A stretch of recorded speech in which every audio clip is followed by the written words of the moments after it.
Hello સૌ હરિભક્તોને અમારી YouTube ચેનલમાં સ્વાગત છે। આજે આપણે એક એવા ગામની વાત કરીશું જે ગામની કુલ વસ્તી 15,000 વ્યક્તિઓની છે અને આ નાનકડા ગામમાં 20થી વધુ મંદિરો આવેલા છે। અને આ ગામમાં BAPS સંસ્થાનું મંદિર કઈ રીતે બન્યું? તો આ ગામ ગુજરાતના આણંદ જિલ્લાના સોજિત્રા તાલુકાનું ગામ એટલે દેવા તાલપડ છે। આ ગામની વિશેષ વાત કરીએ તો આ ગામમાં 2 ગ્રામ પંચાયત છે।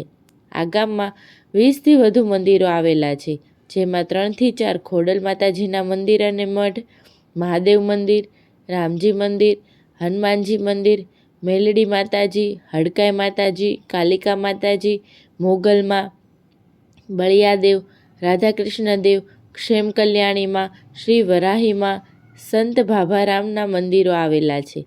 આમ જોવી તો આ મંદિરોનું જ ગામ છે। BAPS મંદિરની વાત કરીએ તો આ મંદિરમાં માટી પુરાણમાં 3 વર્ષ લાગ્યા હતા, પણ જ્યારથી પાયો નખાયો ત્યારથી ખાલી 145 દિવસમાં જ મંદિર બની ગયું હતું, જેનું તારીખ 28 માર્ચ 2024ના દિવસે પ્રાણ પ્રતિષ્ઠા મહોત્સવ અને આગળના દિવસે અતિ ભવ્ય નગરયાત્રા નીકળવામાં આવી હતી। આ મંદિરની મૂર્તિઓનું પૂજન મહંત સ્વામી મહારાજે કરેલું હતું અને આ મૂર્તિની વિશેષતા એ છે કે જે દુનિયાના સૌથી સુંદર પથ્થરોમાંના એક એવા તુર્કીના પથ્થરોમાંથી આ મૂર્તિનું નિર્માણ થયું છે। મૂર્તિ પ્રાણ પ્રતિષ્ઠા ઉત્સવના દિવસે સુંદર સભાનું આયોજન કરવામાં આવ્યું હતું અને ગામના તમામ ભાવિક ભક્તો હાજર રહ્યા હતા। ગામમાં 2 દિવસ ગામ ધુમાડો બંધ રાખવામાં આવ્યો હતો। સભા બાદ સૌ ગ્રામજનોએ સાથે મળીને પ્રસાદ ગ્રહણ કર્યો હતો। પ્રસાદમાં લાડવા, પૂરી, ખમણ, બટેટા અને કઠોળનું શાક, પાપડ, દાળ ભાત ને છાશ હતી।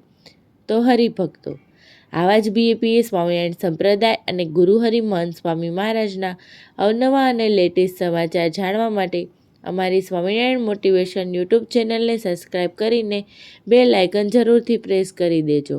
સૌનો આભાર।